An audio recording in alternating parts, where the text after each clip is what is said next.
శ్రీకాకుళం అరసవిల్లి సూర్యనారాయణ మహాక్షేత్రం.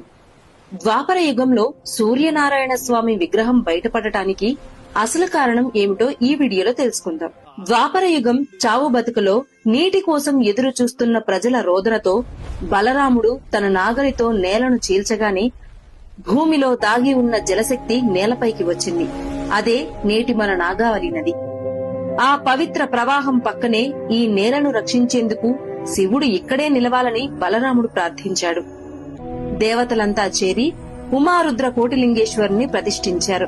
ఈ మహా కార్యానికి సాయంత్రం ఏకాంత సమయానికి చేరుకున్న ఇంద్రుడు శివపార్వతుల దర్శనం కోరగా నంది అతన్ని అడ్డుకున్నాడు. అవమానంతో మండిపోయిన ఇంద్రుడు దూసుకెళ్లగా నంది ఒక్క కొమ్ముతో అతన్ని ఆకాశంలోకి విసిరేశాడు.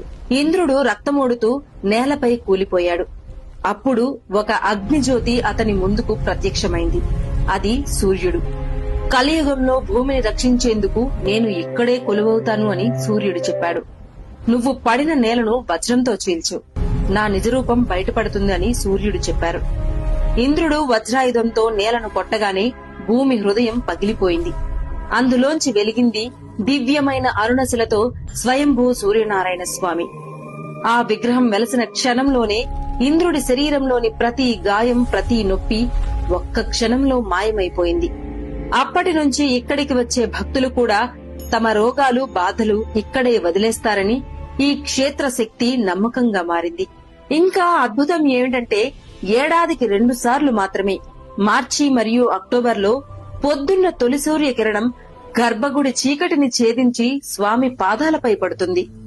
అక్కడి నుంచి శిరస్సు వరకు తనను తానే స్పృశించి మరలా తన శక్తిని తేజోవంతం చేసుకుంటుంది. ఇది నిర్మాణం కాదు, సూర్యుడు తనే తన రూపాన్ని తాకే క్షణం. కృష్ణావతారం ముగిసిన తర్వాత కల్కి ఉదయించే వరకు ఈ భూమిని రక్షించేందుకు వెలసిన ఏకైక మహాక్షేత్రం శ్రీ అరసవిల్లి సూర్యనారాయణ స్వామి క్షేత్రం.